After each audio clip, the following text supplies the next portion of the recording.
Hello guys, good evening. For today's video, magluluto po tayo ng adobong tulingan. Ayan, so i-prepare po natin, hiwain natin to tulingan natin. Ito guys, slice ko to and pipirutuhin natin muna yan. Tapos tamin natin ng sili and maraming bawang syempre. So guys, hiwain ko muna guys. So tayo guys yung bawang.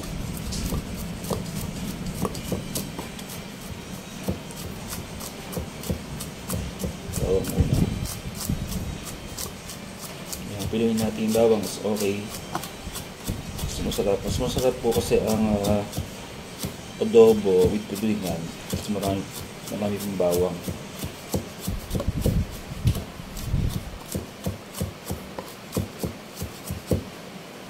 Okay na yan guys. So, marami na bawang natin. Okay natin guys. Hiwain naman natin itong sili. Piluin natin sili para makain natin makain ko mamaya. Hindi masyadong pino. Ayan, okay na ganyan. Oh, pwede na yan guys. Diba? Pwede na yan. Sunod natin yung sibuyas.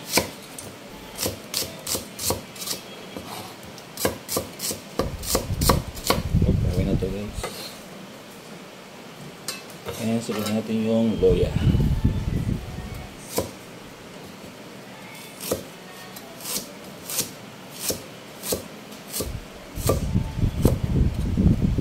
Pahaba.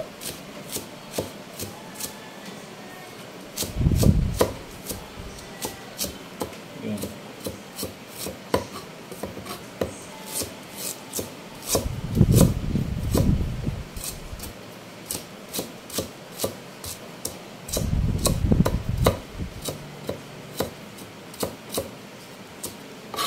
Ayan guys.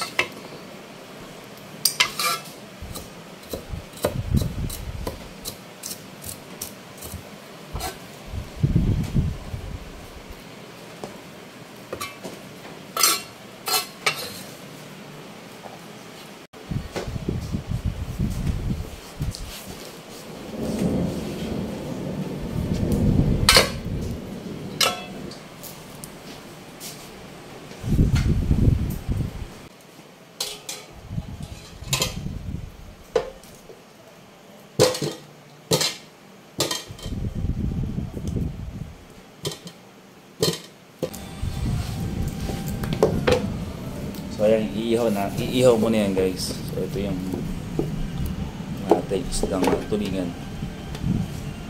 So kailangan natin iihaw muna. Mainit na guys. Lagay natin ito ngayon. Iihaw natin dyan.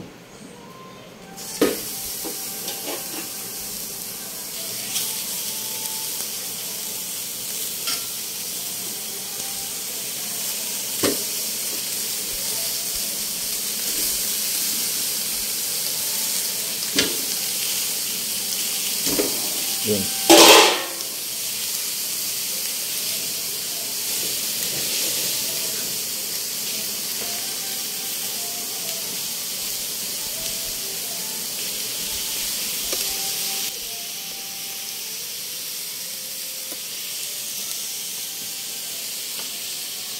Guys, yung ihaw natin.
kaway-kaway guys sa ginagawa rin ganitong klase. Brown lang natin para natin sa i-adobo.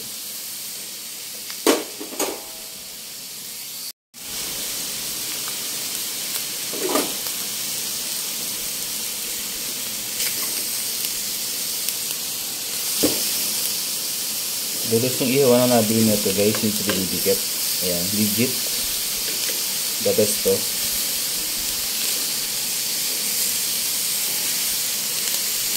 Diba? Ang bango. Sarap po. Ayan, sarap niyan. Grabe ang ating tulingan na inihaw. And then after niyan, isa natin i-adobo. Adobo sa gata. Gagamitan natin ng coconut fresh milk. Masarap yan guys. Try nyo yung ginagawa ko na yan. The best yan.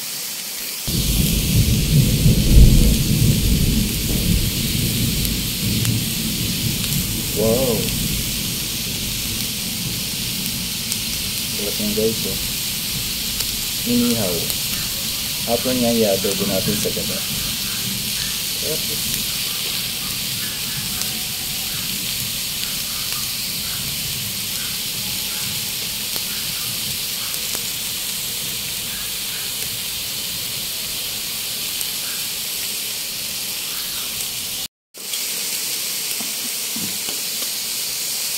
For today's video, magluto po tayo ng inihaw na tulingan.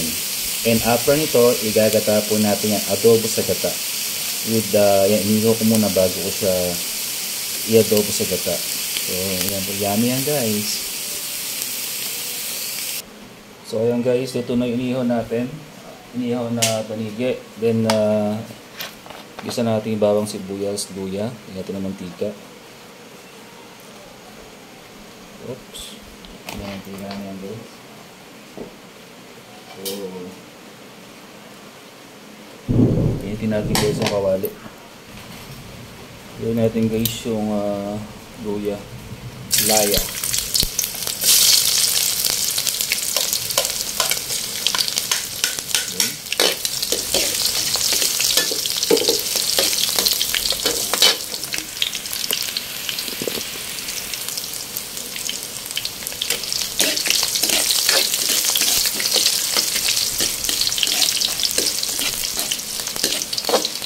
Ito natin guys yung bawang, pwede na yan. Pero kung niluluto guys, gusto ko maraming bawang. Lalo na kung baboy, manok, ayan, gusto ko maraming bawang. Then sabitan natin guys yung sibuyas.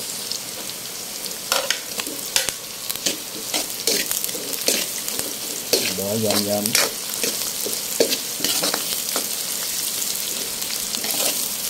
Yan, so ating chili, siyempre.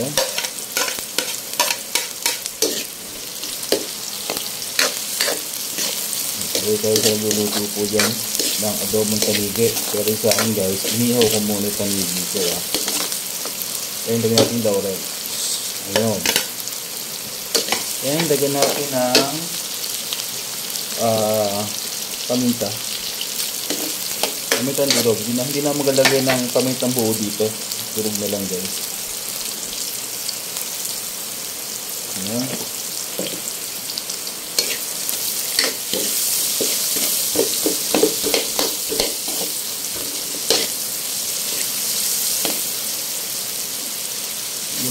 Ano ba nag-isa? Parang may nag-isang gamo-gamo dito. Grabe. Lagyan natin guys yung isda. Yung isda. Grabe.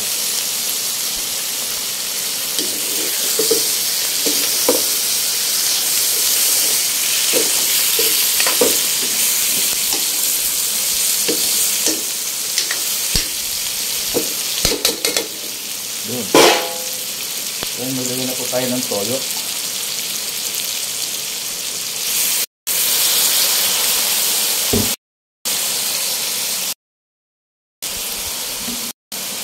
Toyo guys. Ayan. Lagay natin. Siyempre. Tanda ng halo, baka madurog. Sarap yung guys. And lagay natin muna yung gata. Pakuha sa may gata yan. Sarap. Guys, sarap niya, no? Ayan, takpan natin guys muna yan. Takpan natin muna yan. Hayaan natin kumulo na kumulo. Ayan guys, buksan natin after 200 years. Tingnan natin. Sure na, naku, sarap na guys nito. Grabe ang ating parang natin guys ang suka. Sino gumagamit na ganyan suka? Ganyan suka.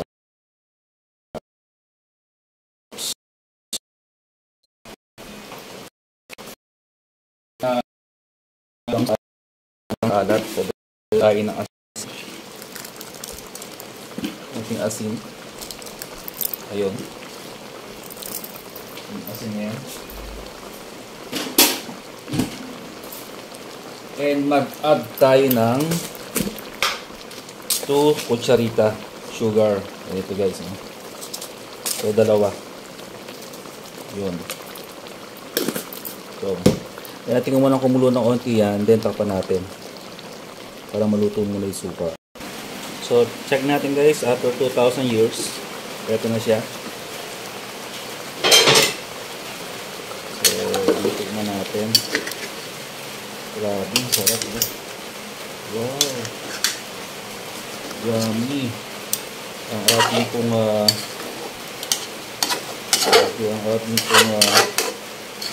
grill adobo. Ano isda na to? So, basta yan, bumuta kong isda na yan. Tignan natin guys ng lasa. Wow, yummy. Pakulo pa natin guys yung bakulo para at least patuyuin pa natin yung sabaw. Ito natin ito. Lumakot. Check natin guys. Ano na isinuluto ko. Pwede na to guys. Nagmamantika na. Diba? Sarap sa kanin ito. Grabe. Grabe. Sarap. Kaya natin sa lalagyan. Oh guys, ito na po yung ating pong grill na anong isda na to, tulingan na nga ba to? Malaki. Ayan po yung adobo sa gata, ayun nagmamantika.